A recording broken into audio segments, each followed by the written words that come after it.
मुझे पता है तुम्हें कुछ बातों का बुरा लगता है। तुम्हें बुरा लगता है कि जब लोग मुफ्त की सलाह देने चले आते हैं, तुम्हारी जरा सी कमजोरी उन्हें पता नहीं चलती और वो तुम्हें ऐसे सलाह देने चले आते हैं जैसे उनके पास सलाहों का भंडार है और जैसे कि वो बिल्कुल सर्वगुण संपन्न है। ऐसा नहीं होता है।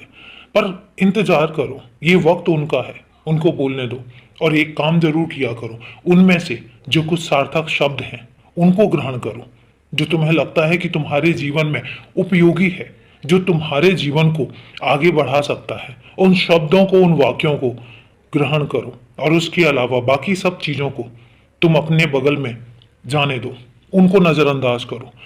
और एक दिन ऐसा आएगा कि तुमसे लोग सलाह लेने आएंगे। आज जो लोग तुम्हें सलाह देने आते हैं ना, वो तुम्हारे संस्कार, वो तुम्हारी प्रतिभा, वो तुम्हारी उन्नति को देखकर तुमसे सलाह लेने आएंगे कि वो कैसे काम करे, उनको कैसे काम करना चाहिए। रुक तो जाओ तुम, अभी से क्यों विचलित हो जाते हो और इतने बेचैन हो जाते हो। मुझे पता है तुम्हें अपने घर की तकलीफें किसी और को बताना बिल्कुल पसंद नहीं है, मैं जानता हूं और मुझे अच्छा भी लगता है, क्योंकि हकीकत यही है कि तुम्हारे घर की तकलीफ सिर्फ तुम दूर कर सकते हो और मैं दूर कर सकता हूं, और कोई दूर नहीं कर सकता।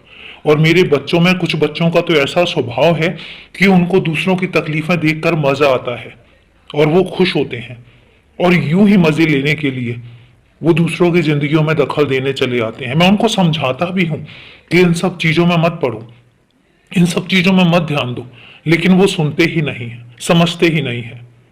चलो, उनकी करनी है, वो जैसा कर्म करेंगे वैसा ही फल उनको मिलेगा। लेकिन मुझे अच्छा लगता है तुम्हारा कि तुम अपने घर की तकलीफें सिर्फ खुद दूर करना चाहते हो, किसी और को बताना भी नहीं चाहते हो।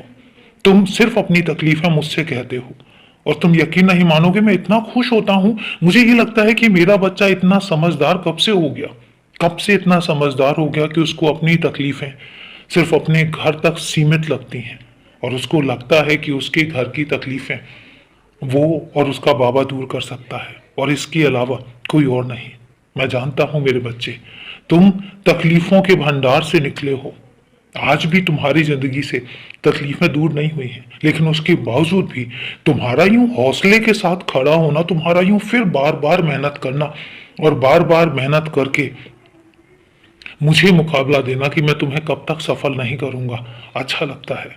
अच्छा लगता है जब तुम मेरे सामने आकर डटकर खड़े हो जाते हो कि तुम मेहनत करते रहोगे, इसके बाद देखते हैं कि मैं तुम्हें कब तक सफल नहीं करता हूं। तुम तैयारी करते रहोगे, तुम नई से नई चीजें खोज कर अपने काम में लगे रहोगे और अपने बाबा से कहते हो कि अब देखो बाबा, कब तक सफल नहीं करोगे। मैं खुश हूं, बहुत खुश हूं तुमसे। कई बार तो आंखों में आंसू आ जाते हैं तुम्हारे इस प्रयास को देखकर। पर यकीन रखना कि तुम जहां पहुंचोगे वहां आसानी से कोई नहीं पहुंच सकेगा। मैं तुमसे वादा करता हूं आज। खुश रहो, हमेशा खुश रहो।